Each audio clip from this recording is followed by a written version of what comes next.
Olá, sejam bem-vindos à Rádio SBOT, o podcast oficial da Sociedade Brasileira de Ortopedia e Traumatologia.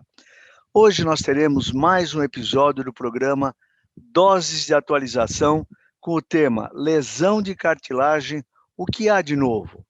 Eu sou o Dr. Moisés Cohen, professor titular de Ortopedia e Traumatologia e Medicina do Esporte da Escola Paulista de Medicina da Universidade Federal de São Paulo, presidente da SBOT 2019, e irei conversar com o Dr. Fabiano Kupchik, chefe do grupo de joelho do Hospital Cajuru, da PUC do Paraná, com o Dr. Eduardo Branco, que é pesquisador no INTO, Instituto Nacional de Traumatortopedia no Rio de Janeiro, e com a doutora Camila Cohen Caleca, médica e pesquisadora no Hospital Israelita Albert Einstein, médica do Instituto Cohen de Ortopedia e Traumatologia.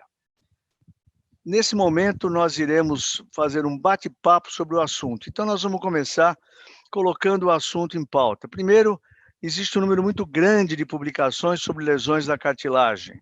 E o conhecimento e as novas pesquisas têm também trazido novas técnicas. E aquela frase clássica, né, que desde que a cartilagem esteja comprometida, nunca mais ela vai se regenerar. Então, a pergunta que nós iniciamos fazendo aqui para o Fabiano, será que nós já achamos a solução, Fabiano, com tanta pesquisa, nós já chegamos à solução definitiva para tratar a lesão de cartilagem?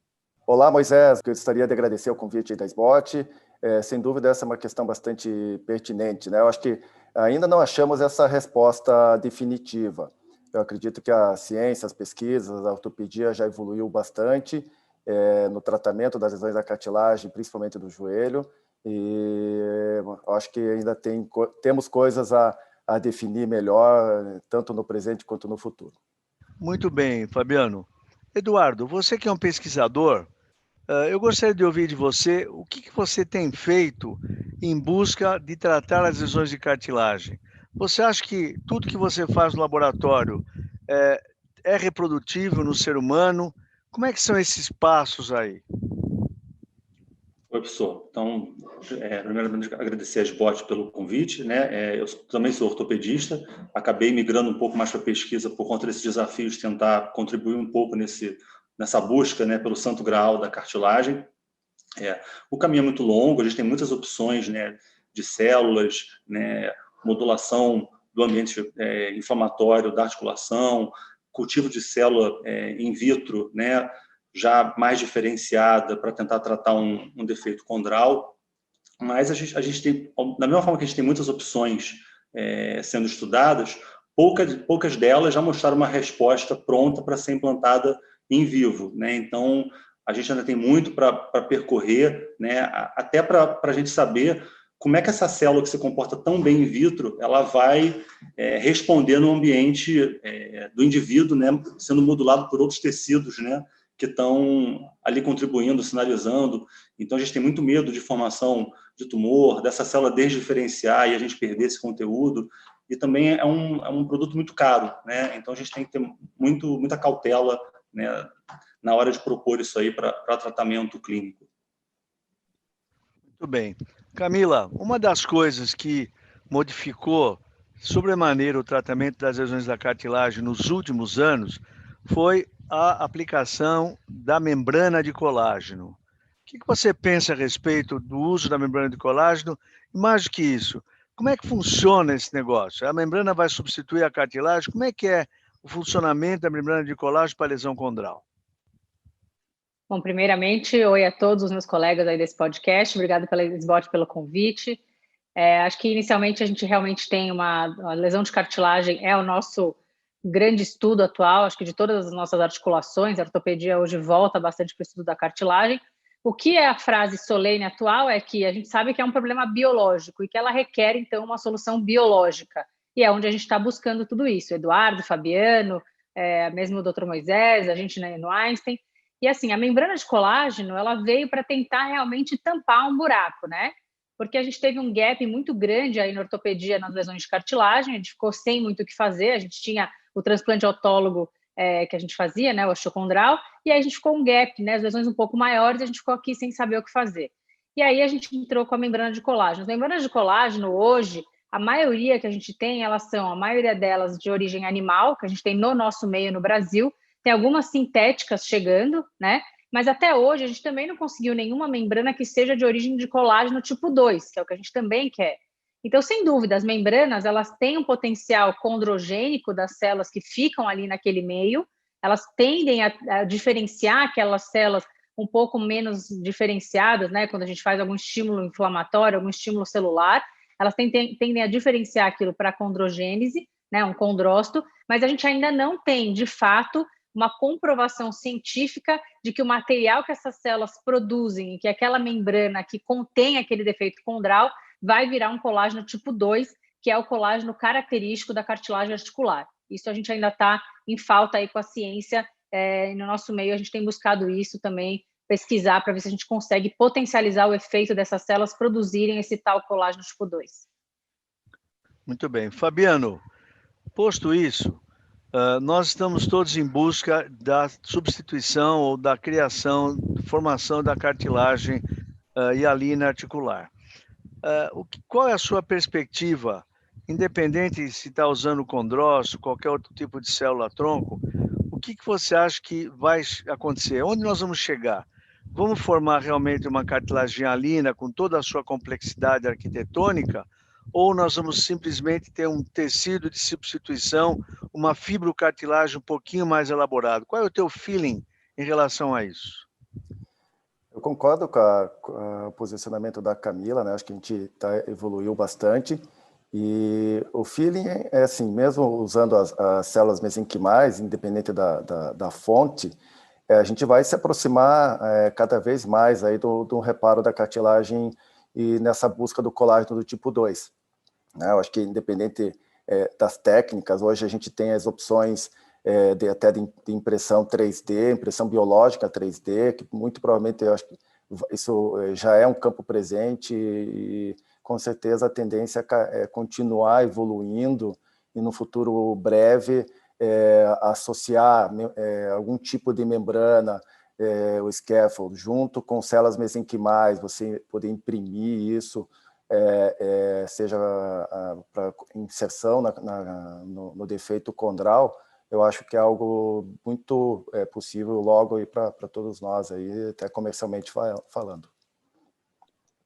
Eduardo, claro que o problema de cartilagem é muito antigo. Eu venho perseguindo isso há muitos anos, há mais de 20 anos. Tive a oportunidade de fazer um transplante de condrócito, vários transplantes de condrócitos, ainda com periósteo e tudo mais. E a partir daí começou muito se falar em célula mesenquimal, célula-tronco, e você faz sua pesquisa, como o Fabiano, como a Camila. A minha pergunta é a seguinte: por que não existe uma convergência de todos optarem por determinado tipo de célula mesenquimal? Você acredita que tem potenciais diferentes, uma é melhor que a outra, e por onde você está caminhando e por quê? Então, professor, na verdade, né, assim, a cartilagem ela é um tecido de difícil construção, né, até continuando a sua primeira pergunta, porque não basta eu ter uma matriz de colágeno e o condrócito, né? Na verdade, a cartilagem ela tem uma distribuição zonal dessas células, né, seja em camadas, seja em zonas, que é difícil a gente conseguir reproduzir isso, né, seja em vivo, seja in vitro, né? Por isso que as técnicas tradicionais de transplante de cartilagem, né, a mosaico, perdurado por tanto tempo, porque ela já traz a cartilagem na estrutura zonal, né, da cartilagem natural, né? Quando a gente vai trazer isso para o laboratório, a gente tem dentro mesmo das células mesenquimais células que têm maior ou potencial condrogênico. Mas eu também tenho que pensar na morbidade para o doador. Então, por exemplo, a célula da medula óssea já é um protocolo de extração muito bem estabelecido na crista ilíaca, né? Fácil de retirar, mas é muito doloroso, né? E a gente consegue um volume pequeno de célula, né, para a quantidade de tecido que eu extraio da crista, né? Por isso que hoje em dia o tecido adiposo ele tem sido visto como uma boa fonte de célula-tronco, porque é um procedimento mais fácil, eu consigo fazer por lipoaspiração, e mesmo sendo uma célula que tem um potencial condrogênico menor, eu consigo uma maior quantidade de célula. Eu, lá no INDO, comecei a estudar no meu doutorado um tipo de célula que é explorado, né, em alguns estudos, que é a célula do líquido sinovial, né? Então, a gente percebeu na minha tese que o lixiviável ele tem uma população de células bem grande. Essas células elas aumentam de concentração após algum tipo de lesão, lesão meniscal, lesão condral, lesão de ligamento, mais ainda na osteoartrite. Elas têm um bom potencial condrogênico, né, in vitro, e a gente consegue, a partir daí, conseguir uma quantidade de células adequada para fazer a diferenciação já in vitro para ser implantado. Mas, como a Camila até estava falando a respeito da membrana, né, eu também preciso que essa célula seja transplantada e inserida dentro de uma matriz que permita que ela não volte à sua forma indiferenciada, que é muito ruim, né, para que ela consiga manter essa célula viável até que ela produza a sua própria matriz, né, e se integre ao tecido de quem está recebendo. Então, hoje, na verdade, o nosso desafio é escolher qual é a célula que tem melhor potencial de diferenciação e que não perca essa diferenciação quando seja implantada, né, com menor morbidade para quem está fazendo a doação desse tecido, né, no caso do procedimento autólogo. Perfeito. Camila, o Eduardo abordou bem, então, a preferência dele, o estudo dele em sinovial. Eu faço a mesma pergunta. Que tipo de célula você teria como opção e por quê, já que isso até foi sua tese de doutoramento, por que caminho você vai em relação ao reparo das lesões da cartilagem? Então, eu realmente acho, a primeira filosofia que eu tenho é que para você escolher a célula que você vai trabalhar, você tem que saber também qual é a equipe que você está inserido, né? Não adianta eu querer trabalhar com uma célula que a minha equipe de biólogos nunca trabalhou na vida, porque a gente está num apoio, a coisa mais importante que a gente tem é a equipe multidisciplinar. A gente é ortopedista, infelizmente a gente não sabe manusear a célula como eles, todos esses protocolos, tem uma série de protocolos para cada tipo de célula. Então, acho que é muito interessante a gente saber onde a gente está inserido, qual grupo que nós estamos. O nosso grupo, né, felizmente, do Hospital Israelita Albert Einstein, a gente está indo por dois caminhos, né? A gente tem o caminho dos condrócitos, que é o caminho que a gente vem trabalhando há 20 anos, né? Que é o condrócito que a gente tira da própria cartilagem, a gente tem uma cirurgia prévia inicial, né, de uma artroscopia, manda para o laboratório e faz o cultivo, que é uma coisa já consagrada. Mas, ao longo dos anos, a gente percebeu que o Eduardo falou, que existe um custo alto, a célula do condrócito ela é uma célula bastante sensível, digamos assim, na hora de proliferar, e aí veio ao acaso, na verdade, veio casando com a nossa filosofia de facilitar um pouco a manipulação celular e tentar baratear o custo do procedimento, usar a célula da gordura, né? Ainda mais porque a gordura a gente tem de maneira extremamente farta no corpo, né? Então a gente consegue tirar num procedimento ambulatorial, a gente tira uma coleta de gordura, um pedacinho da gordura e manda para o nosso laboratório conseguir fazer a separação das células mesenquimais, que, como o Eduardo também falou, a gente tem mais abundante do que a medula óssea, é um protocolo de crescimento, de proliferação mais fácil, é uma célula mais fácil de manusear. Então, a gente tem no nosso meio a facilidade de ter tanto a opção do condrócito como a opção do tecido adiposo, que hoje é a nossa linha de pesquisa do Hospital Israelita Albert Einstein, essas duas frentes que a gente tem. A gente tem já alguns casos feitos para os dois lados, a gente tem 5 casos de condrócitos e 5 casos de tecido adiposo, né, da mesenquimal, e assim a gente vai conduzindo, vendo esses pacientes ao longo prazo. Mas acho que essa é onde a gente vai focar nos próximos anos. Ok. Fabiano.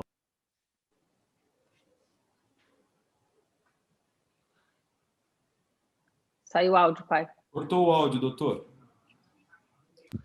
Ok. Fabiano, dentro dessa mesma linha de pergunta, o que você acha? Por que a gente precisa ficar testando um monte de tipo de célula mesenquimal? Ou indiferenciado, eu diria. O Eduardo sinovial, Camila foi em gordura.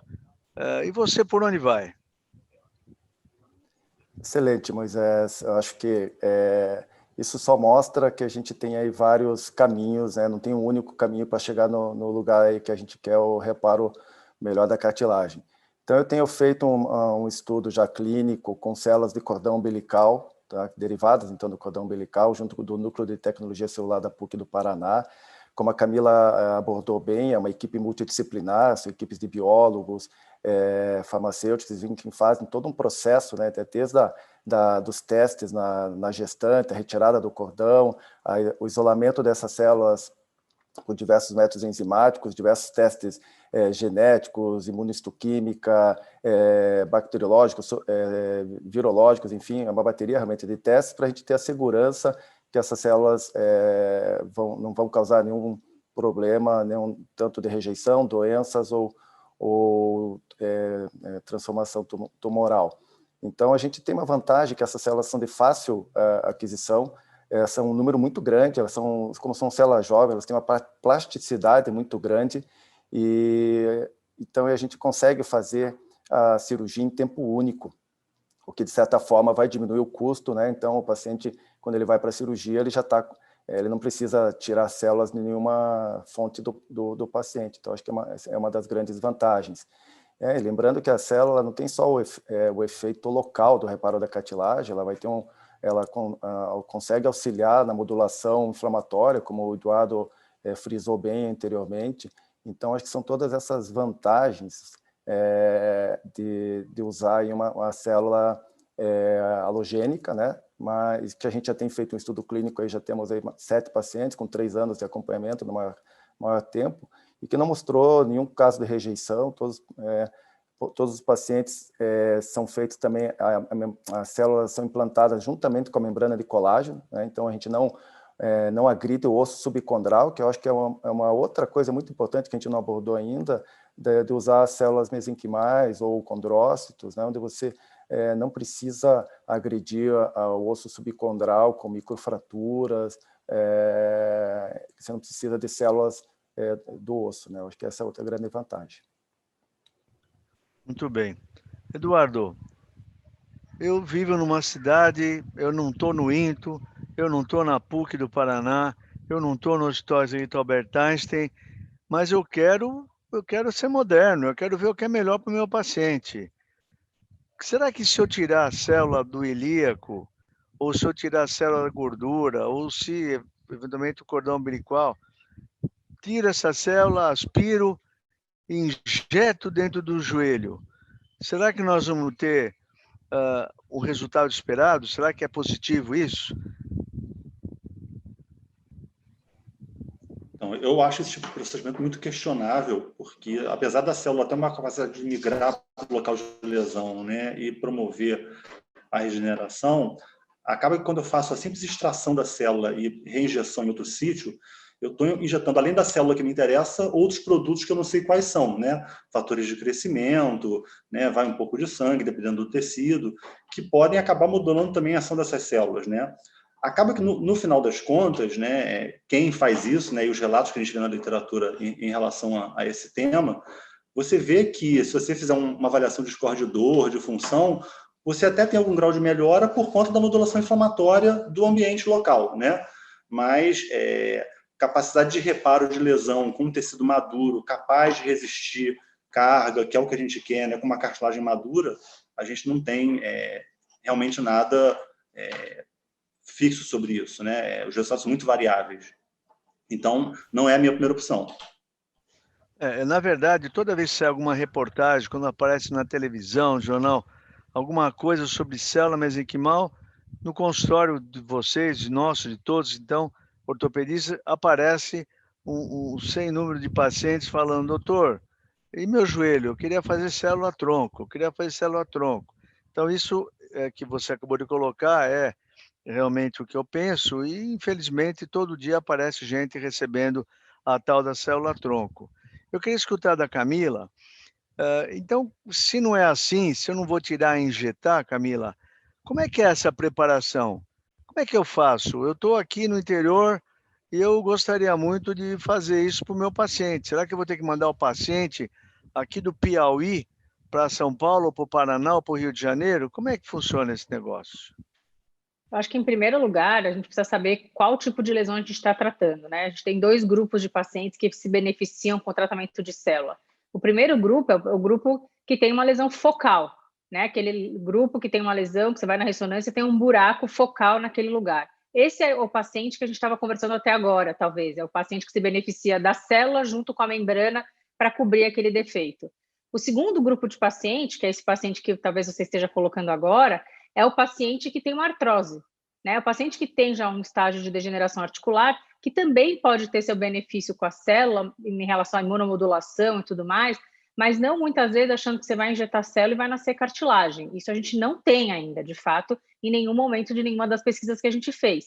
O que eles podem ter são efeitos imunomodulatórios e efeitos, sem dúvidas, de potencializar o efeito, às vezes, anti-inflamatório, então você ficar sem dor durante mais tempo. Então, assim, as pessoas que estão no interior, as pessoas que estão em lugares e querem fazer tratamento de ponta, se tiver uma lesão focal, é possível fazer a coleta do tecido autólogo do paciente, né, da gordura do paciente, enviar para um laboratório cadastrado, por exemplo, o Einstein ou algum que tenha know-how, o Into, enfim, mas isso ainda a gente está em âmbito de pesquisa, né, pessoal? Então, por mais que isso seja possível, é o que a gente almeja no futuro, isso ainda é tudo pesquisa para todos esses nossos grupos. Então, você pode vislumbrar por enquanto isso.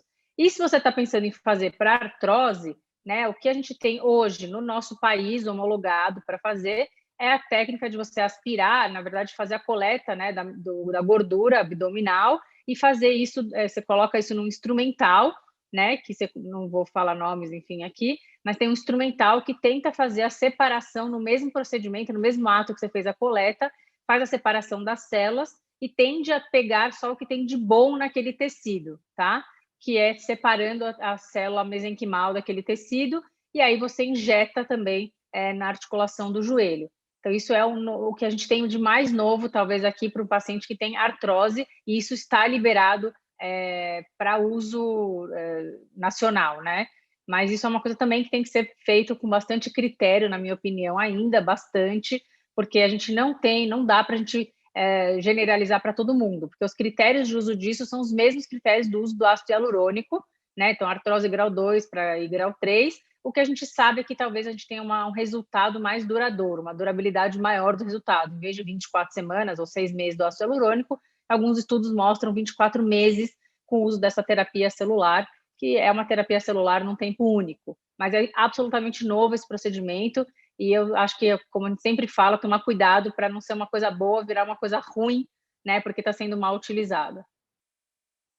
Muito bem. Fabiano, existe uma máxima hoje dentro dos livros de tecnologia, eu tive a oportunidade de ler um agora recentemente, onde o que a gente aprende no primeiro ano da faculdade, independente de ser medicina, qualquer área, hein? No quarto ano já virou obsoleto. E isso, se nós levarmos em consideração a medicina, hoje se fala em proteômica, metabolômica, genômica, e como é que a gente vai caminhar aí, nesse caminho aí em relação ao tratamento das lesões da cartilagem? Você não acha, e esse é um receio que eu sempre tive lá 20 anos atrás, quando nós trabalhamos com ratinhos, com células indiferenciadas de dentina de criança, dente de leite, e foi se mexer no DNA, na parte genética da célula. E, infelizmente, um desses casos acabou evoluindo para um câncer do ratinho, uma coisa absurda, e, obviamente, a pesquisa foi suspensa e proibida. Onde nós estamos e o que você espera da nanotecnologia e dessas novas ciências metabolômica, proteômica? Como é que a coisa vai caminhar em relação a isso para a cartilagem? Será que nós estamos, daqui 4 anos, vamos dar risada do que nós estamos fazendo hoje? Eu acho que você posicionou, acho que tem coisas do primeiro ano da faculdade que a gente realmente são princípios que a gente leva para a vida toda, né? Acho que isso não sempre tem um norte, né? Sempre tem uma base. Acho que não dá para começar as coisas atirando para tudo quanto é lado sem um substrato, né? Uma base sólida de conhecimento, senão se fica em qualquer área isso da medicina ou da ortopedia. Eu acho que tudo que vem agregar, Moisés, para ter um melhor resultado, conseguir um tecido melhor, vai ser benéfico, né? Eu acho que a evolução a gente tem que acompanhar, não podemos ficar também achando que nada vai evoluir, que estamos contentes com o que a gente faz, né? Você mesmo é sempre nas suas palestras sempre coloca ficar atento, aberto, mente aberta, mas com olhar crítico. É isso que a gente tem. Eu penso igual, é verdade, né? É bacana, mas tem que colocar em prática isso, né? Então, acho que todos esses métodos que você citou, acho que eles vão acabar evoluindo e o tempo vai dar a resposta, né? Com pesquisas sérias, quais vão ser realmente de utilidade na prática da medicina e da ortopedia. Né? Eu acho que isso, sem dúvida. Só complementando um pouquinho o que a Camila falou, mas se você me permite, em relação a parte comercial, né? Eu acho que é importante a gente lembrar que a gente realmente está falando das pesquisas que estamos fazendo, que são todas autorizadas por Conep e tudo mais, mas que a gente tem em foco, obviamente, todo mundo que faz pesquisa, se quer chegar num ponto que isso atinja um número maior de pessoas e beneficie a população, né? Para isso tem que ter um viés comercial em algum ponto, né? Obviamente com a base muito bem sólida e estruturada. Para isso tem as regulamentações da Anvisa, do Conselho Federal de Medicina, que a gente segue isso, né? Essas regulamentações, resoluções da Anvisa têm evoluído, então o que a gente faz são terapias avançadas, né? Isso, a própria Anvisa percebeu que se não evoluir nessa abrir a cabeça, as pesquisas com células mesenquimais em qualquer área não tem como evoluir no nosso país. A gente sabe que em outros países as regulações são diferentes, né? Mas esse é um ponto importante para que o que a gente está fazendo hoje como pesquisa atinja um número maior de pessoas e que a gente não dependa exclusivamente de agências de fomento para poder fazer meia dúzia de pacientes, né? Muito bem. E você, Eduardo, quais são as dificuldades que você encontra na sua atividade diária? Você está num hospital de referência, que é o INTO, que na verdade é o próprio Ministério da Saúde dentro do Rio de Janeiro. Teoricamente deveria ser tudo muito mais fácil, não é? E quais são essas dificuldades? O que a gente espera daqui para frente? Como é que a gente pode facilitar essas pesquisas? Haja visto que, infelizmente, por conta de má prática, nós acabamos talvez perdendo um bom tempo por conta dessa má prática. A Anvisa, obviamente, tem que gerenciar e tem que policiar melhor isso aí. Como é que é aí dentro do INTO, como sendo o Ministério da Saúde, se podemos chamar assim, dentro do Rio de Janeiro? Então, na verdade, dificuldade, eu acho que como toda instituição pública a gente vai ter, né, a questão orçamentária ela acaba sendo um limite, né? A pesquisa no Brasil é uma coisa cara, até porque a maioria dos nossos insumos são estrangeiros, né? Então, assim, com um dólar a quase R$6, né? Então, assim, fica difícil, né? A gente tem essa limitação de importação, de processo de compra, tem a questão da regulação, que a gente também é regulado pela Anvisa, né? Pelo CFM igual todo mundo, né? E depois ainda tem os custos pós-pesquisa, né? Assim, a gente hoje vive uma época em que você publicar um artigo custa R$6.000, né? Então, até para você, depois de anos de trabalho, botar o seu artigo na rua, além de você vencer toda a questão de você ser brasileiro, publicando em inglês, todo aquele preconceito, entre aspas, do meio acadêmico às pesquisas, né, latino-americanas, você ainda tem a questão do financiamento, né, que para a pesquisa tem sido muito pouco, né? Eu acho que a nossa saída, que é o que a gente tem tentado fazer no INTO, que eu acho que realmente eu acho que a grande questão para quem faz pesquisa é que não se faz pesquisa sozinho, né? A gente tem que se associar sempre a outras instituições, né? Porque alguém vai ter sempre um know-how diferente do nosso, então a gente lá no INTO tem buscado se associar às universidades, né? O FRJ, a gente agora tem parceria com o IMETRO, com o Instituto Nacional de Metrologia, com o Instituto Nacional de Tecnologia, então tentando buscar ferramentas, né? Porque não dá para, num meio super moderno, né? Como você falou, onde as coisas estão sempre avançando, todos os órgãos terem um parque tecnológico sempre muito atualizado, né? Então a gente conta que uma instituição tem uma impressora 3D que possa imprimir um biotecido, eu tenho o paciente lá do SUS querendo o tratamento, eu tenho a universidade que tem uma experiência maior com o cultivo de célula, e a gente tem que realmente trabalhar em grupo, né?